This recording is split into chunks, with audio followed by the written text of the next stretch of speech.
Cuando me propuse adentrarme en las huellas criminales de los 7 pecados capitales, nunca imaginé que uno de ellos se iba a esconder en este paraje tan bello y silencioso.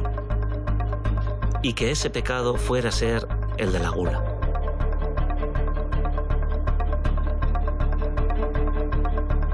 El crimen de la Sima de Azkoitia tuvo lugar en junio del 2009, pero los hechos no se conocieron hasta un mes después.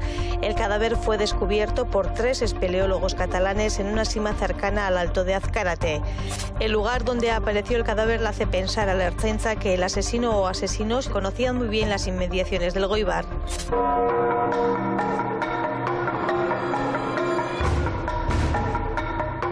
Soy Miquel Santiago. Soy escritor y me apasiona el crimen. Os invito a un viaje impredecible en mi próximo reto.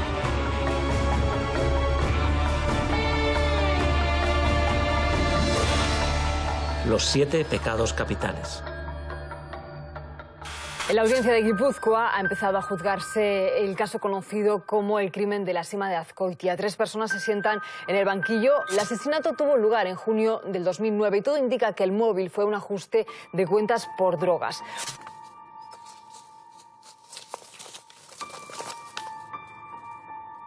Hechos probados. Los acusados, el día 12 de junio de 2009, en ejecución de un acuerdo previo para acabar con la vida de la víctima, quedaron con ella.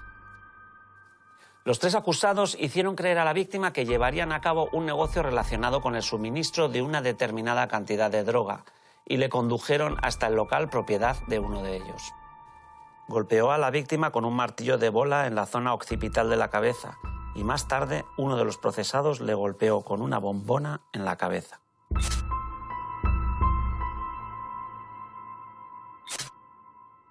Las tramas complejas necesitan muchas veces de nombres precisos. El escritor norteamericano Paul Auster, por ejemplo, planteaba un juego de colores para representar a sus personajes en la novela Fantasmas. Al aproximarme al tremendo enredo del caso de la Sima de Azkoitia, me planteo hacer lo mismo. Creo que lo voy a necesitar.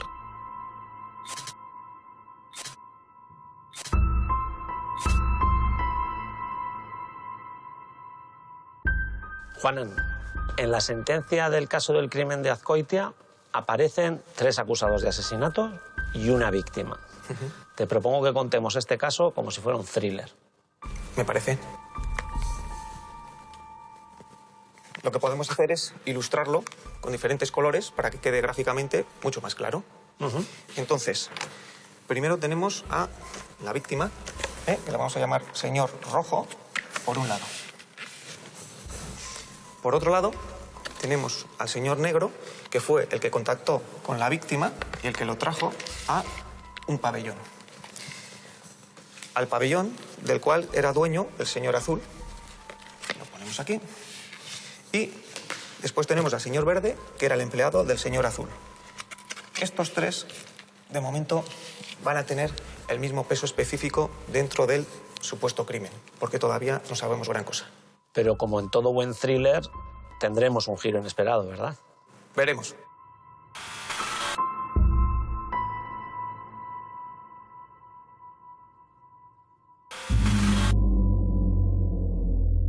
Los 3 procesados se desplazaron a una sima situada en la localidad de Azkoitia, con la intención de desprenderse del cadáver. El día 6 de agosto de 2009, 3 espeleólogos que acudieron a la citada sima hallaron el cuerpo sin vida de la víctima.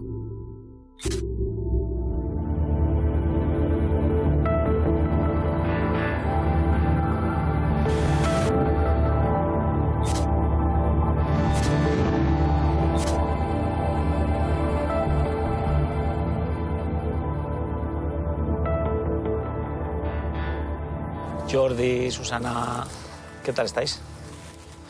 Bien. Eskerrik asko, moltes gràcies. ¿Suri? Sí. Hace más de 10 años salíais de la Sima de Azkoitia, pero en unas circunstancias muy diferentes. Sí. Pues tuvimos igual un día especial, bueno, que nos marcó. ¿Cómo empezó todo? ¿Quién bajó primero? Yo voy bajando y con la luz de frontal veo un bulto. Ya pensé mal, porque cuando tiran un animal no lo envuelven. Entonces yo iba detrás de Jordi, justo al pisar la base había muchísimos huesos. Jordi, ¿estos huesos? Digo, ¿qué pasa? ¿Ya me estás tapando un animal o algo, ¿no? Entonces me resbalé así y enfocando toda la luz, un saco grande, ¿no? Se intuía de rafia. Hostia, ¿y si podría ser un muerto, no? Entonces Jordi se me gira y dice, ¿sabes qué? Es posible que pueda ser. Veía la silueta, ¿no? Estaba así de costado, una cuerda atada al cuello, la misma cuerda llegaba hasta las rodillas y en los tobillos una brida de plástico. Claro, la silueta era una momia.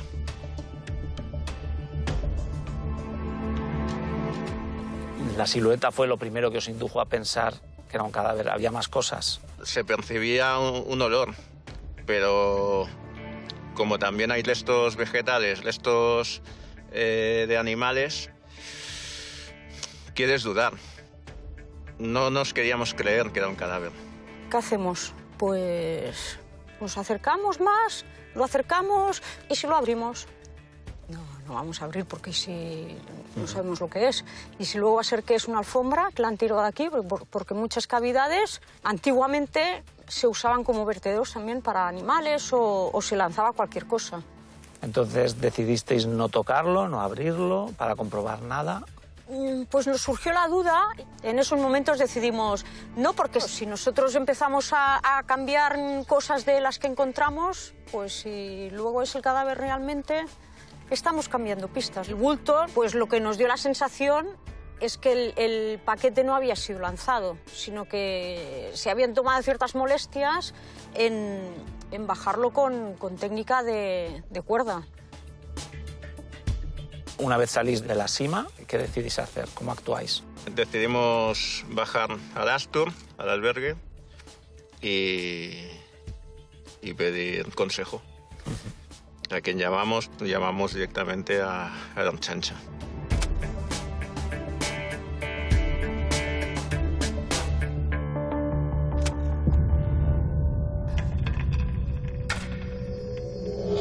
El hallazgo de los espeleólogos desencadena una carrera por la identificación de la víctima. La Sima empieza a revelar sus secretos escribiendo línea a línea su propia novela de intriga. Iñaki, ¿cómo llega a vosotros la noticia de la aparición de este cadáver en la Sima de Azkoitia? Nos llega a través de nuestro CMC, es decir, Centro Mando y Control. Nos comunican que unos espeleólogos catalanes han localizado lo que supuestamente puede parecer un cadáver y al ser de competencia exclusiva todo el tema de identificación de cadáveres nos tenemos que movilizar al lugar de los hechos. ¿Cómo se procede en este caso? La policía científica os personáis allí, bajáis a la Sima. Date cuenta que la Sima no sabemos la profundidad que tiene.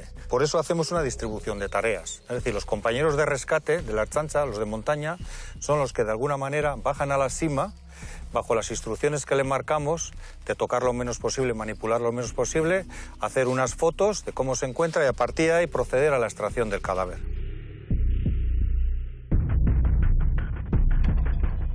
Una vez que el cadáver está fuera y tú lo puedes inspeccionar por primera vez, ¿qué es lo que te encuentras? El cadáver se encuentra envuelto en una bolsa rafia, asimismo lo que es la cabeza la tiene protegida con una bolsa y en lo que son las piernas con una cinta. Tiene también por la parte del cuello una cuerda que le enlaza con las piernas, ¿vale? Y en ese momento es lo que observamos del cadáver. A partir de ahí lo que se hace es proceder a realizar una apertura de la bolsa rafia para saber qué es lo que tenemos dentro.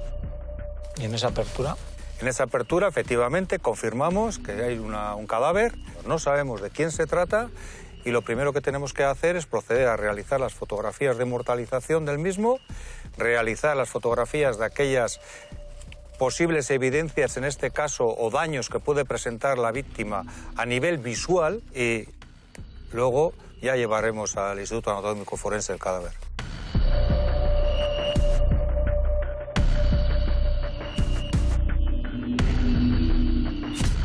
Llegan los especialistas y, bueno, les guiamos por dónde estaba la instalación. Sí, nos estuvieron tomando declaración incluso para que no nos tuviéramos que desplazar en momentos posteriores, uno por uno. Y sí, durante ese periodo de tiempo salió el Ertzaina que había bajado hasta el fondo de la cavidad y nos confirmó pues, que sí que había abierto el paquete y entonces nos confirmó que había un cadáver adentro. ¿Un cuerpo? Sí. Los espeleólogos me han contado que ellos creen que el cadáver no lo tiraron. Esa es una hipótesis que nosotros también de alguna manera valoramos. ¿Por qué? Tenemos que tener en cuenta que un cadáver lanzado a la sima abierta no puede estar en el estado que se encontraba la bolsa rafia. Es decir, la bolsa rafia estaba impoluta, no estaba sucia. En el cadáver lo que sí observamos son lesiones, pero no observamos la caída, en este caso de 90 metros o más, que podría estar completamente el cadáver destrozado. No se observa. Para nosotros la técnica que se utiliza es la técnica al final de rapelado, que es dejar bajar el cadáver. ¿Os habéis parado a pensar que de no haber sido por vosotros este caso hubiese quedado sin resolver? No bien, porque sabíamos que en 15 días subía un grupo de espeleólogos catalanes. Lo encontramos nosotros, pero si no hubiéramos sido nosotros, hubieran sido ellos. ¿Hay algo más aparte del propio cuerpo? Sí, los compañeros lo hallan una cartera con una documentación y un DNI de una persona, de un individuo.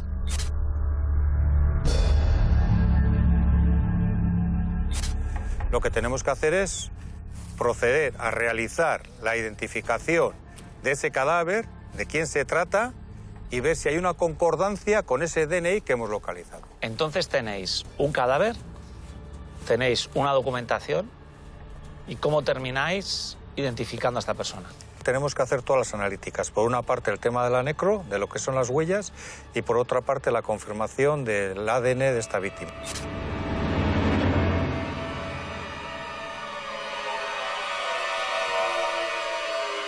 Realmente no es un delito independiente ocultar un cadáver. Lo que pasa es que dificulta la investigación de un delito. Esencialmente se hace para que el descubrimiento de la autoría y del delito no sea tan sencillo para la policía. Realmente que no aparezca ese cuerpo puede dificultar la condena de la persona respecto de la cual hay sospechas.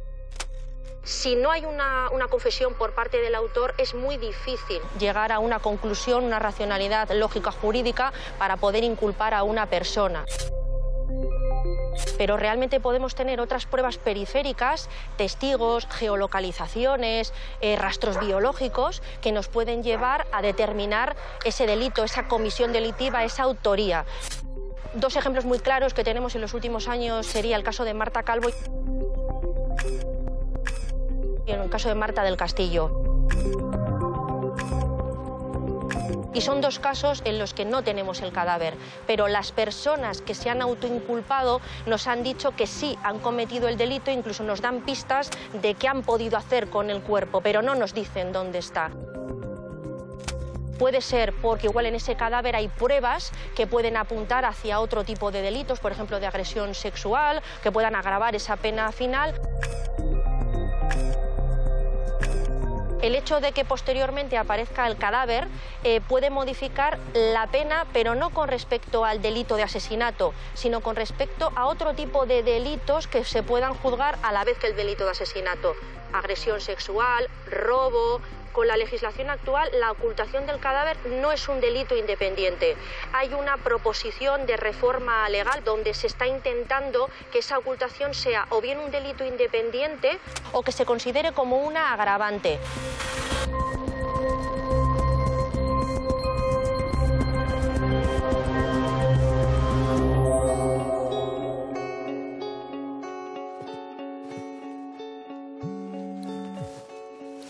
Hola, Miquel. Oye, mira, estoy aquí muy cerca de la sima de Azcoitia. He hablado con los espeleólogos, he hablado con Iñaki sobre la aparición de este cuerpo envuelto en una tela. La ocultación de un cadáver dice mucho de un delito, ¿verdad? ¿Tú qué opinas de esto? Sí, el lugar del abandono del cuerpo es una escena del crimen más. Y hay que preguntarse, ¿quién frecuenta ese área? ¿Qué personas les puede resultar familiar esa zona? ¿Cómo se accede a ellas? Si tenemos un sospechoso, en función de sus características, podemos predecir el radio de acción o su plan de desplazamiento si ha ocultado el cuerpo. En un estudio realizado en España, se encontró que la media de la distancia de los asesinos cuando se desplazan para abandonar un cuerpo es de 23 kilómetros. Por eso que nosotros tenemos una cierta capacidad de predicción de la distancia a la que se ha ocultado el cadáver. ¿Y no sería más inteligente destruir el cuerpo? Destruir un cuerpo tampoco es tan sencillo. Hace falta mucho ácido y a una determinada temperatura, y no siempre es con éxito. Estos individuos conocían la sima de Azkoitia, supuestamente no son espeleólogos, y supondrían que es un sitio donde se podrían asegurar de alguna forma que ese cadáver no se iba a descubrir. Te adelanto que el delito que nos ocupa, ese que está detrás del cuerpo que han intentado ocultar, es el pecado de la gula, porque su única intención era conseguir más poder, más dinero. Me quedo con lo de la gula, César.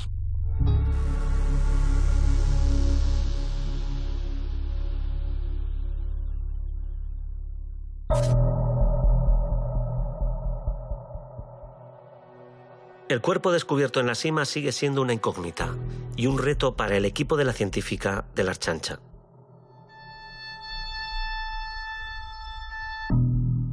Y el ADN de la víctima se compara con... Y hacemos una extracción de un ADN en este caso de la hija, y tenemos el ADN de la víctima. En este caso del señor Rojo. En este caso del señor Rojo. Me sorprende que la persona que dejó allí el cadáver también dejase la documentación de la víctima. ¿Esto cómo pudo suceder? Efectivamente, no es habitual. Yo creo que por un exceso de confianza y de seguridad, que no iban a encontrar ni tanto el cadáver ni la documentación que portaba el cadáver. Os lleváis una sorpresa cuando analizáis la documentación. Se verifica con las bases de datos y nos encontramos que tiene antecedentes por el tema de tráfico de drogas. Asimismo, hay interpuesto una denuncia de desaparición por parte de su hija. El recurso literario de identificar con colores a los protagonistas del crimen de Azkoitia va a resultar cada vez más necesario. Se ha descubierto la identidad de la víctima, al que seguimos llamando Señor Rojo. Y muy pronto aparecerán en escena el resto de los personajes. Iñaki, una vez esclarecida la identidad de la víctima, ¿qué descubrís sobre él? Pues que tenían relación entre ellos, tanto la víctima como los presuntos autores del hecho, y a su vez que se dedicaban al tráfico de drogas, entre otras cuestiones. Todos estos indicios os llevan hasta una nave industrial. Efectivamente, hacia una nave industrial en la cual accedemos. ¿Y qué encontráis cuando entráis allí? En principio, a simple vista, no se observa nada. Lo que sí observamos y nos llama la atención era que había una gran mancha de pintura roja, pero teníamos conocimiento que allí se habían producido los hechos. Entonces, lo que nos dio es a levantar unas pequeñas capas de pintura roja para ver qué había debajo. Y nos dio positivo en sangre.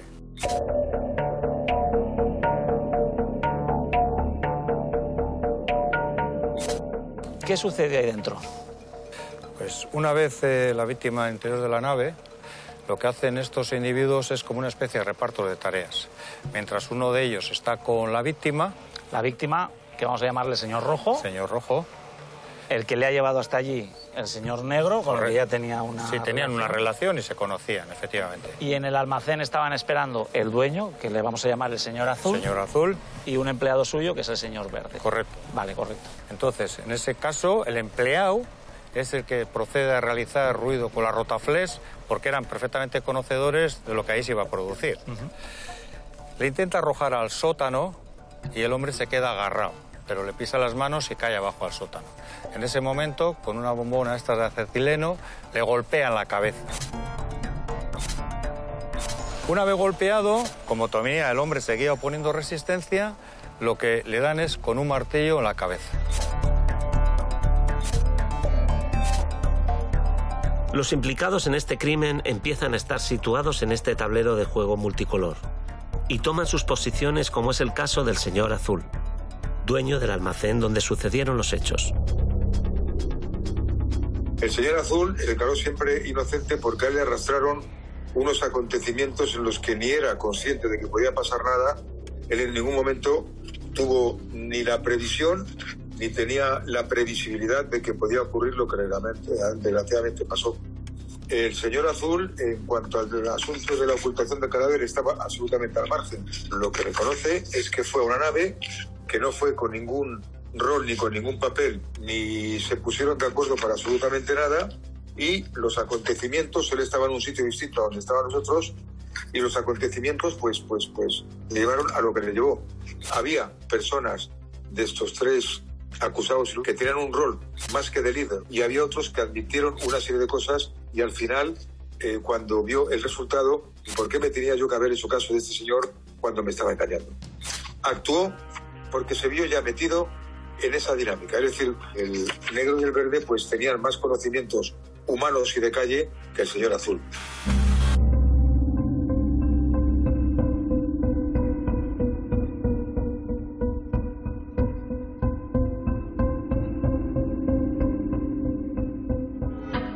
A partir de ese momento lo han matado.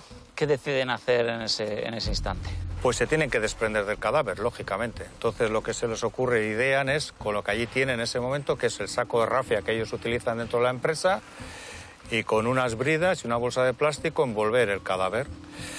Iban a trasladarlo hasta la cima, pero como era todavía de día y había gente, ellos temían que les viese alguien, lo que hacen es esperar a que anochezca para su traslado. Hay una cosa que me sorprende de toda esta historia, y es el hecho de que ellos se fueron a comer tan tranquilamente después de haber asesinado a este hombre, ¿no? ¿Qué sangre fría demuestra eso? Y no solamente se fueron a comer, sino incluso que se fueron a comer con el dinero que portaba la víctima en su bolsillo. Y encima, lo que quedaba del dinero, luego se lo repartieron entre los tres. ¿Cómo continúan los acontecimientos? Una vez finalizada la comida, ya ha anochecido, y lo que hacen es, lo trasladan a la cima esta. ¿De por qué eligen ese lugar?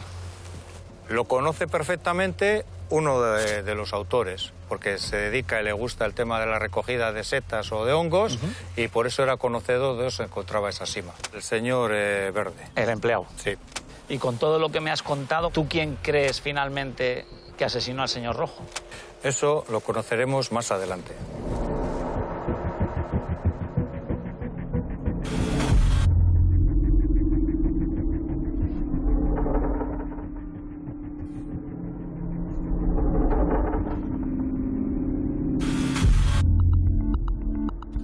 Juanan, por lo que conocemos hasta ahora, ¿qué te llama la atención de este caso? Pues mira, lo primero que me parece que es ocasional. Lo segundo, que es banal. Y lo tercero, que parece desorganizado. ¿Y por qué?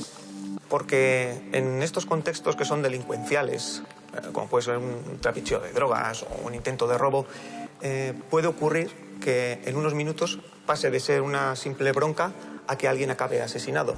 Bien porque ha habido un mal golpe, bien porque alguien ha sido excesivamente violento y se le ha ido de las manos. Es decir, que una persona habitual o normal, entre comillas, se convierte en muy poquito tiempo o se puede convertir en un asesino. Y por otro lado, que estás tú relacionándote con unas personas y estás vivo y en unos minutos acabas muerto. ¿Cuál es el móvil de este crimen? El móvil es económico. Bien porque sea un robo a la víctima o bien porque la víctima tuviera alguna deuda por haberse metido en el terreno de otros traficando con drogas o porque le debiera dinero a alguno de ellos y no se lo quisiera pagar.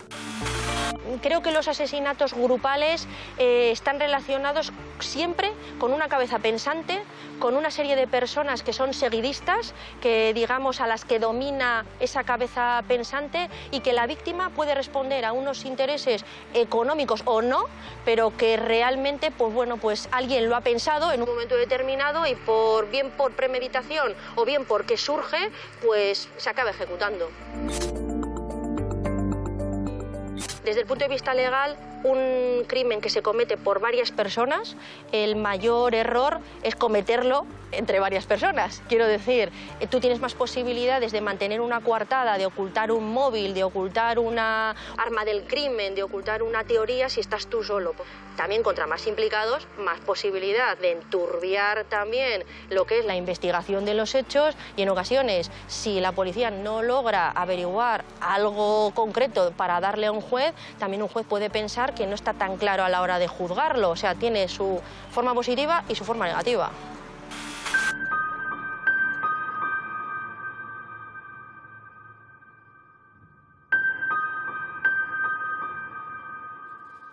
César, ¿Por qué dices que detrás de este crimen está la gula? Porque se trata de dos individuos que asesinan a otra persona con el único fin de apropiarse de todo el negocio de venta de drogas.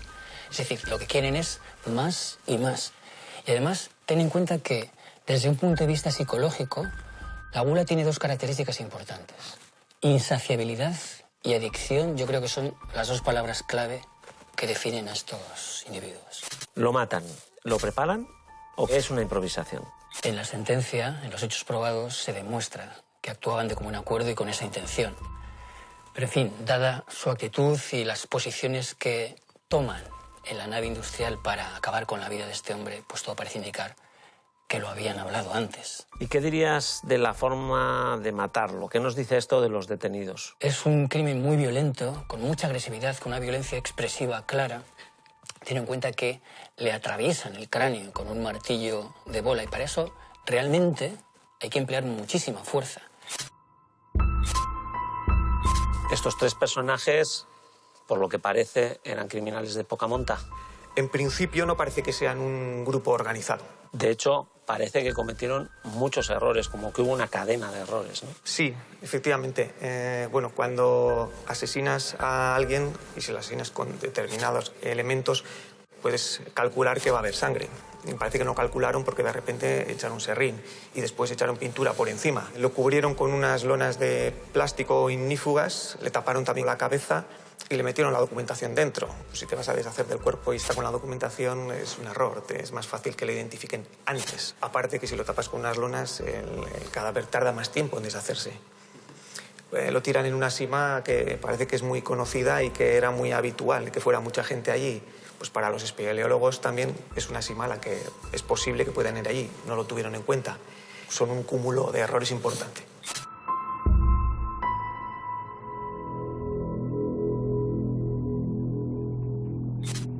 Lo matan, llevan el cadáver hasta la sima, pero hay gente, así que deciden volver más tarde, se van a comer y pagan la comida con el dinero de la víctima.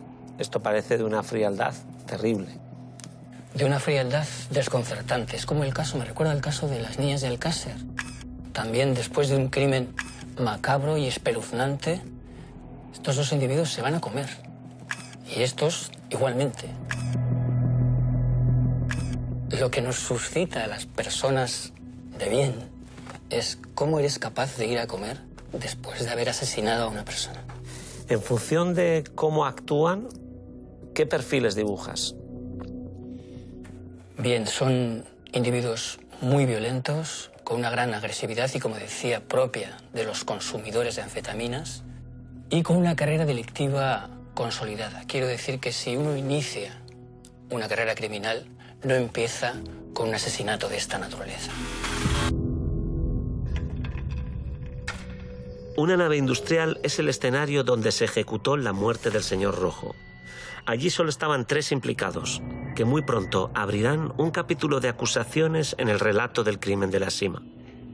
Juanan, en tu experiencia, ¿sueles ver muchos de estos grupos, como el estilo de este, que llegan a juicio con una versión muy unificada, pero que se va deshaciendo lentamente y empiezan a acusarse entre ellos?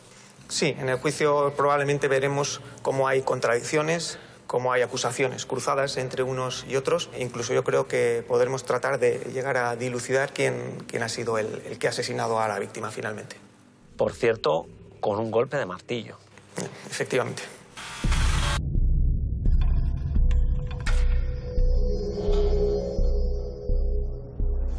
Patricia. Hola, Miquel. Hola. Oye, tú que has hecho innumerables autopsias, habrás visto todo tipo de golpes y heridas. ¿Qué pasa cuando un cadáver está irreconocible? En estos casos, a los propios objetivos de la autopsia se le suma el reto de la identificación. Lo ideal es utilizar métodos que sean de una garantía absoluta.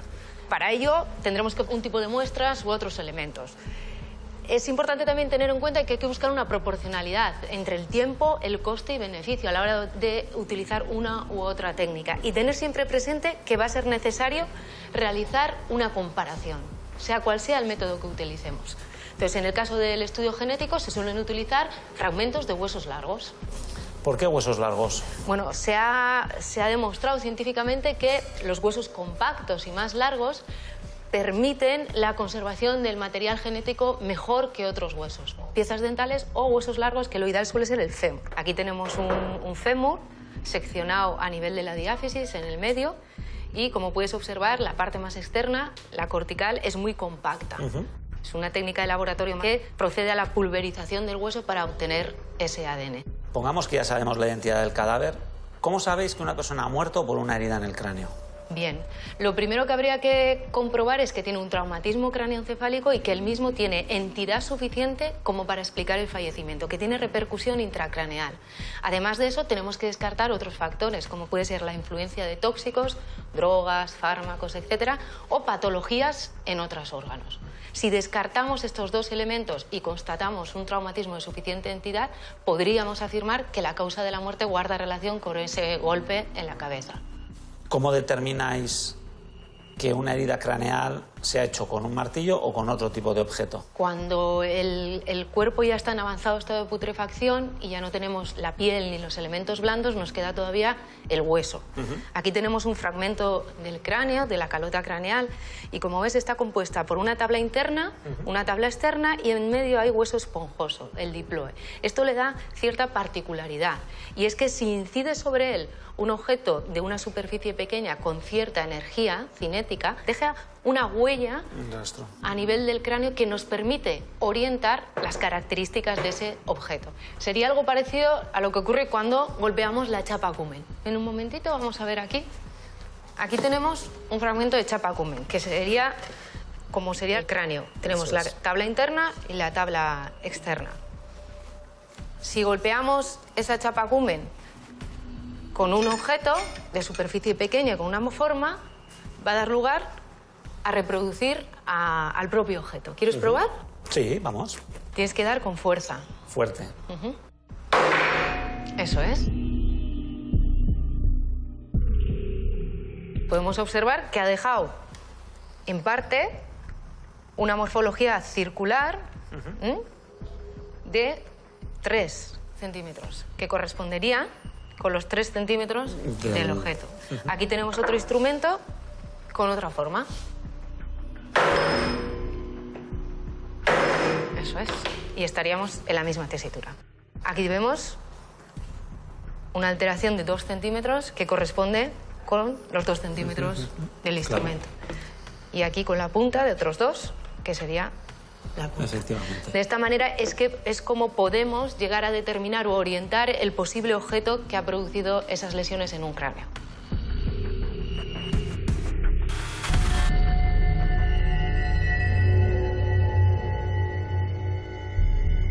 El caso de la sima de Azkoitia avanza y sigo recurriendo al recurso literario de representar con colores a los implicados para poner orden en esta maraña de declaraciones.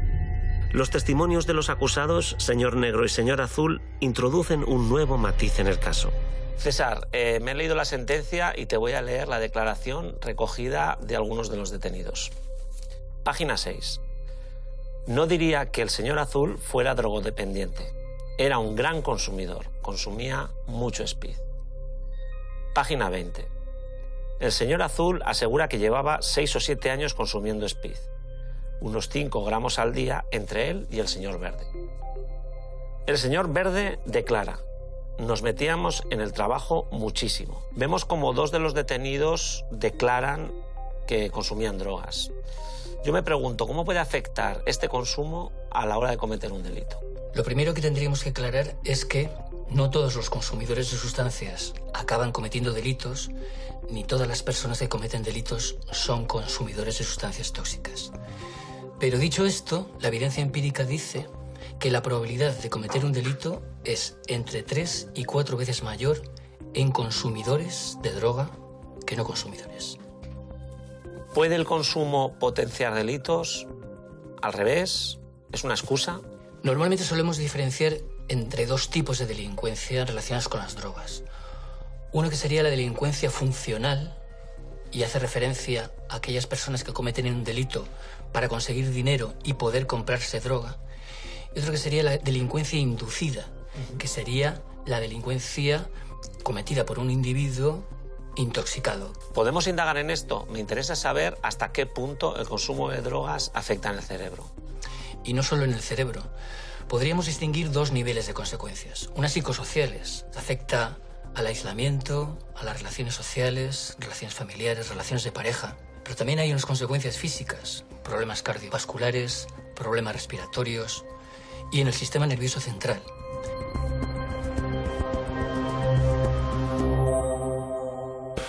El consumo de drogas dentro del ámbito del derecho penal puede ser utilizado esencialmente como mecanismo de defensa por parte de los acusados. ¿Por qué? Porque atenúa la pena o te exime de la responsabilidad penal. Desde el punto de vista penal hay que probar que esa persona que está bajo esos efectos de las sustancias no se ha colocado intencionalmente en esa posición, porque si no todos ingeriríamos sustancias estupefacientes, nos dedicaríamos a cometer delitos y luego diríamos, uy, es que yo estaba en una situación no consciente.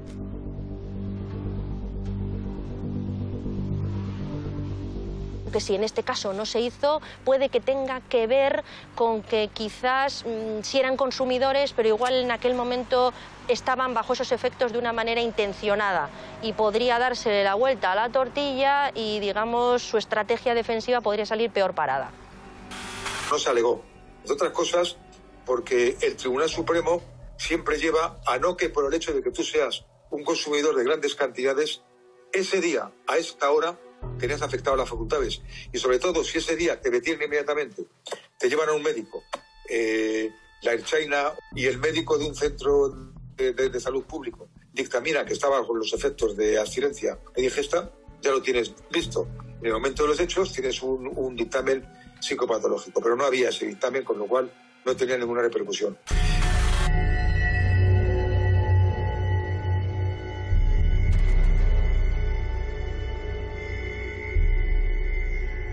Gruch, eres un gran experto en neurología, por tanto, la persona indicada para explicarnos cómo afectan las drogas en el cerebro. Todas las drogas actúan sobre diferentes sistemas de neurotransmisores, diferentes sustancias químicas que tenemos en el cerebro. Por ejemplo, el tabaco, la nicotina, actúan modificando la acetilcolina. El alcohol actúa sobre el GABA. La cocaína sobre la dopamina. La heroína sobre los sistemas opioides. Todas actúan sobre diferentes neurotransmisores, pero todas tienen una vía final común, que es lo que vamos a ver en la pantalla, que es el sistema dopaminérgico. Aquí vemos el sistema dopaminérgico de dos personas no adictas, el funcionamiento químico. Es un sistema antiquísimo, es un vestigio que tenemos de los animales porque es crítico para la supervivencia. Hay estimulantes naturales del sistema dopaminérgico que hacen que sobrevivamos, como son la comida y el sexo. El problema es que con las drogas el sistema dopaminérgico es secuestrado y su funcionamiento es absolutamente anómalo. Esa es la base neurobiológica de la adicción. Entonces aquí vemos que esta es una imagen de una fijación absolutamente normal en una parte del cerebro que es el estriado. Si vemos lo que ocurre en el cerebro de una persona adicta, lo que vemos es que la captación es muchísimo menor. Y esto es debido a la acción de las drogas.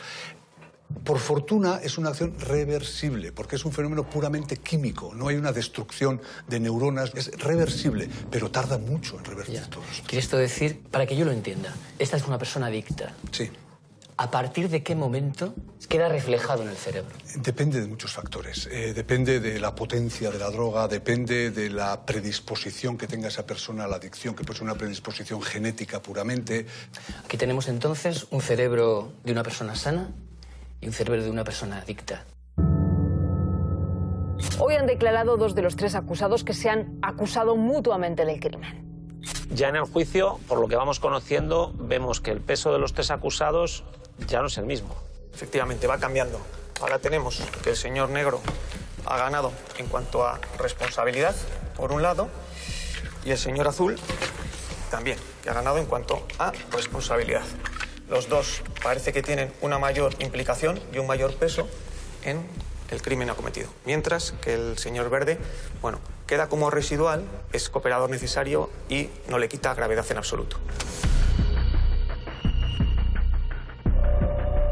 Ninguno de los acusados admitieron los cargos y lo que manifestó en el juicio es que no negaba que estaba allí, pero que no participa en ningún modo ni en la muerte ni estaba presente cuando este hombre fallece.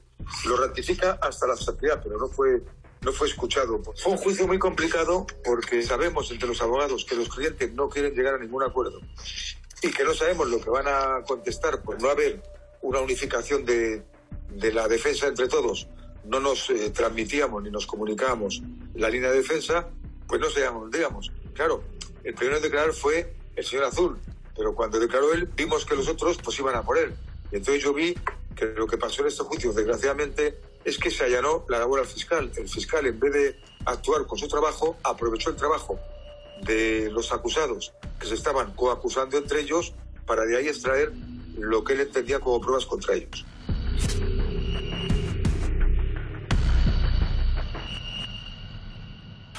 Dentro de lo que es un procedimiento penal no hay traición. Dentro de un procedimiento penal hay salvar tu propia inocencia y, en todo caso, que el otro que pueda tener responsabilidad penal pruebe la suya, ¿vale? Entonces, ¿estrategia defensiva? Sí. ¿Pacto entre abogados? Bueno, también podría ser que al final lo que solemos decir, a río revuelto, ganancia de pescadores, yo voy a ir por mi línea, tú vas a ir por la tuya, versiones extraordinariamente cruzadas, generamos confusión en el jurado, generamos confusión en el magistrado, no está clara la autoría y entonces, pues bueno, pues puede ser algo interesante de cara siempre a intentar probar la inocencia. Yo creo que las versiones contradictorias más bien están relacionadas con aquellos casos en los que hay una cabeza pensante, varias personas que no tienen ese nivel de autoría y es como un mecanismo de defensa, pero como seminatural. Es que estoy pensando, por ejemplo, en el caso Marta del Castillo, en el que realmente todo apunta a que todos colaboraron en la comisión delictiva, solamente uno confesó, pero es que luego eso no sirvió para que homogenizaran relatos, sino que siguieron teniendo versiones contradictorias. Cuando llegan a juicio, ¿siguen tan cohesionados como al principio? Está claro que no, y ya empiezan a traicionarse unos frente a otros y a dar diferentes versiones de los hechos. ¿Y cómo se traicionan? Pues mira, el señor Negro dice que le pone en contacto a la víctima con el señor Azul, que es lo único que hace, y que este lo que va a hacer, junto con el de Verde, es robarle a la víctima el dinero de un tráfico de drogas que tienen ahí. ¿Sí? Que él no ha participado en nada y que lo único que hizo fue ayudar a deshacerse del cuerpo junto con los otros dos.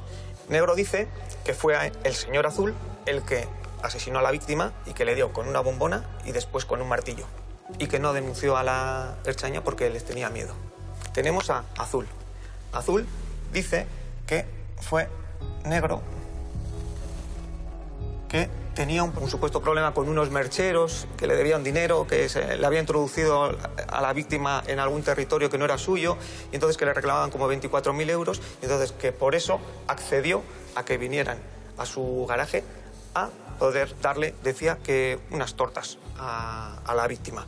Y Azul dice que Verde lo único que hizo fue meter ruido cortando tubos para que no se oyera la pelea, y sí es cierto también que dice que echó serrín y que les ayudó con el traslado de la víctima. Y el señor Verde, en realidad lo que dice es que él no vio ni a Negro ni a Azul asesinar a la víctima, que cuando llegó había visto a la víctima y estaba con un charcazo de sangre, y que él lo único que hizo fue ayudar a echar serrín, a taparle con mantas y después a deshacerse de la víctima. Juanán, ¿esclarecerá la sentencia quién mató al señor Rojo?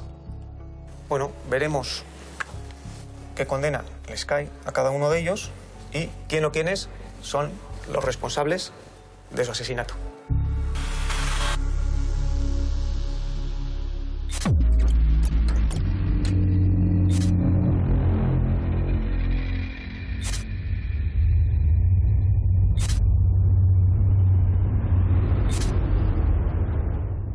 Los tres acusados han sido condenados por la muerte del señor Rojo.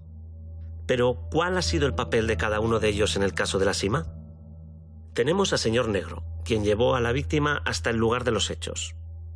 Por otro lado está el señor Azul, dueño de la nave industrial en la que se perpetró el crimen. Y finalmente, señor Verde, un empleado. Está claro, César, que durante el juicio el grupo se desmorona. ¿Desaparecen el miedo y la jerarquía cuando se trata de evitar la cárcel? Sí, efectivamente. Se juegan muchos años de cárcel y cada uno va a mirar por sus propios intereses.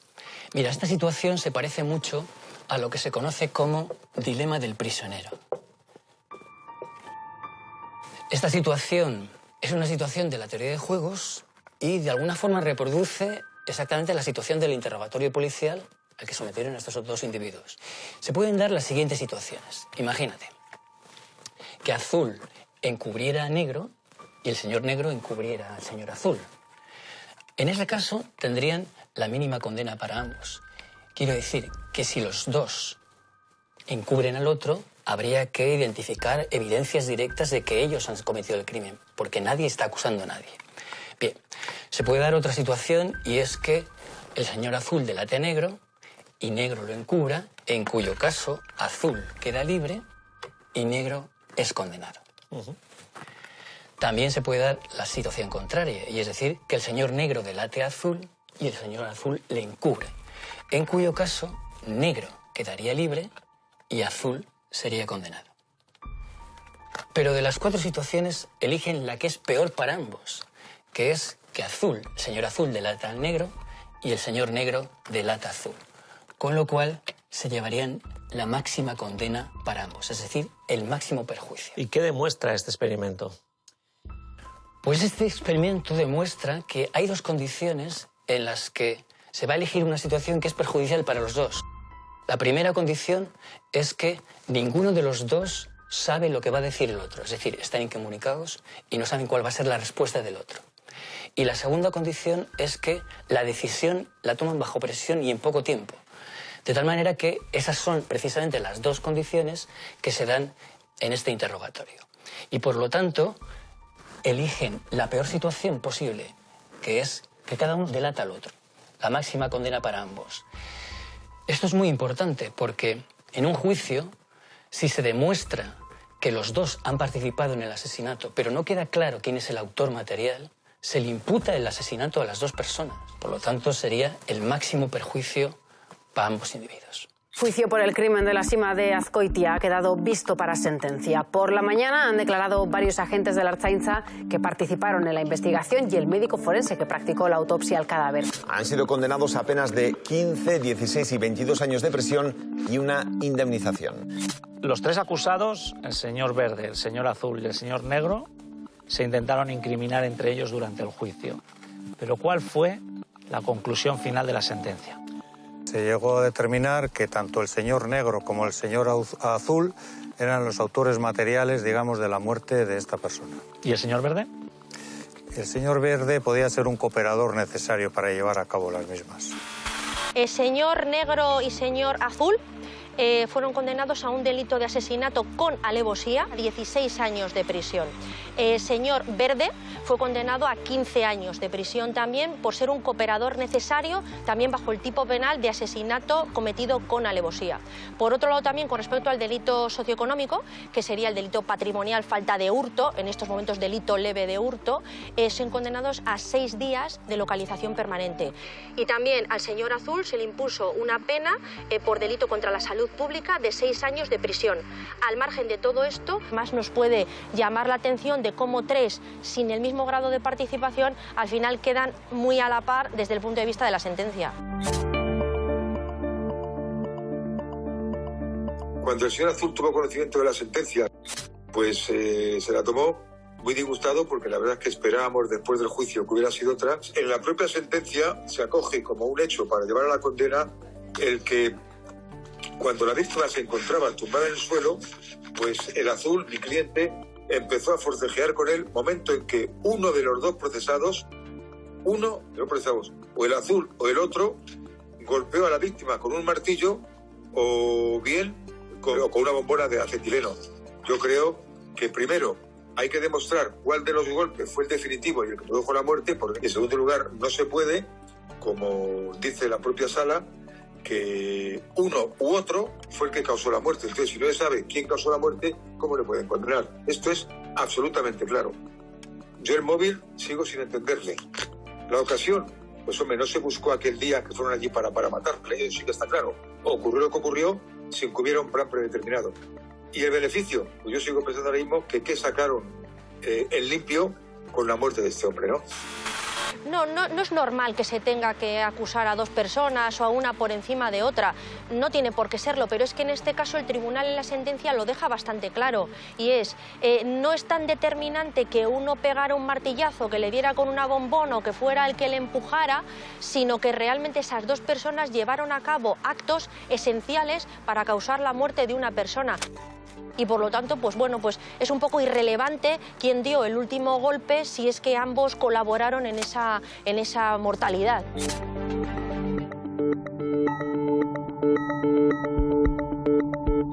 ¿Cuáles fueron las pruebas incriminatorias que usasteis para llevarlos a juicio? Pues las pruebas fueron la bolsa de rafia que utilizaron para envolver a la víctima, trasladarla a la sima, la mancha de sangre, que en principio era una mancha de pintura pero que debajo estaba la sangre, y la tercera, las grabaciones de las imágenes que se obtuvieron dentro del proceso de la investigación. Durante la investigación, ¿se hicieron llamadas que les hicieron parecer sospechosos?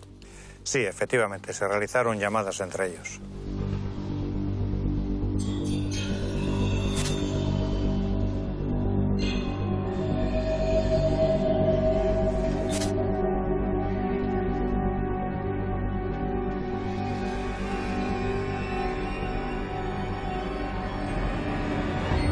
Háblanos de las llamadas telefónicas aportadas en el juicio como pruebas por la Ertzaintza. Mira, pues las llamadas que hemos tenido acceso a ellas, hemos podido ver que tanto el señor Azul como el señor Negro siguieron manteniendo una buena relación, más que buena, de colegueo, ¿vale? Se llamaban asiduamente, hablaban de otros crímenes, de otras amenazas. Incluso la policía hizo un seguimiento y vieron cómo entraban y salían de diferentes comercios. Es decir, que mantuvieron una relación durante semanas, incluso meses, y no era tan así como ellos decían, que si uno se tenía miedo al otro o que no se conocían. Vamos a ver si te parece un primer audio que tenemos en el que habla el señor Azul con respecto a otra persona y una posible deuda, ¿vale?, que tienen. A ver lo que interpretas. Te digo la verdad, que a poco más y se va al agujero. Y si a le he dicho que va andando, andando significa que no va a haber que llevarlo. Como llevamos al otro, ¿no sabes? Esa referencia al agujero. Muy clara, a la sima, y además es que están relatando prácticamente lo que habían hecho la otra vez. Es decir, al otro lo llevamos, no vamos a tenerlo que llevar, va a tener que ir. Y esta es una conversación ya entre el señor Azul y el señor Negro. Bueno, no te costará mucho explicarles, ¿no? Vale, les cuento lo del martillo. Eso también, mira, les puedes explicar lo del martillo. Oye, baja un martillo para abajo. Están utilizando el martillo para atemorizar a otras personas, ¿verdad? Sí, parece que esa es la sensación. Y además están hablando del arma homicida. Y ellos, además, ni se imaginaban que la Ertzaintza les estaba investigando, ¿no? No, inicialmente parece que no, por eso hablan así, pero después llega un momento en que empiezan a hablar desde cabinas. No sé si es porque ya se dan cuenta de que están teniendo un seguimiento o porque ya no quieren que su teléfono móvil aparezca en más sitios. Este crimen estaba muy lejos de ser perfecto. Sí, efectivamente. Tiene muchos fallos y dista mucho de ser algo que fuera pulcro y que pudieran salirse con la suya sin haber sido detenidos.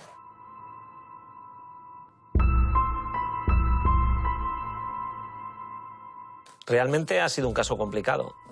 3 condenados relacionados con el mundo de la droga, un cadáver oculto. Sí, efectivamente. Ha sido un crimen muy violento, con un móvil económico, claramente, y con ocultamiento de cadáver.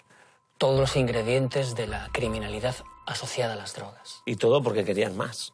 Más y después más. Es decir, estamos ante otro pecado capital. La gula.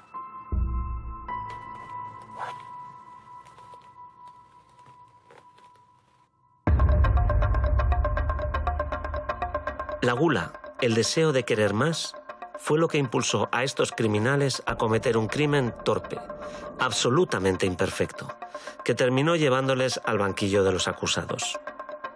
Allí también demostraron ser insaciables, denunciándose entre ellos para conseguir reducir sus condenas.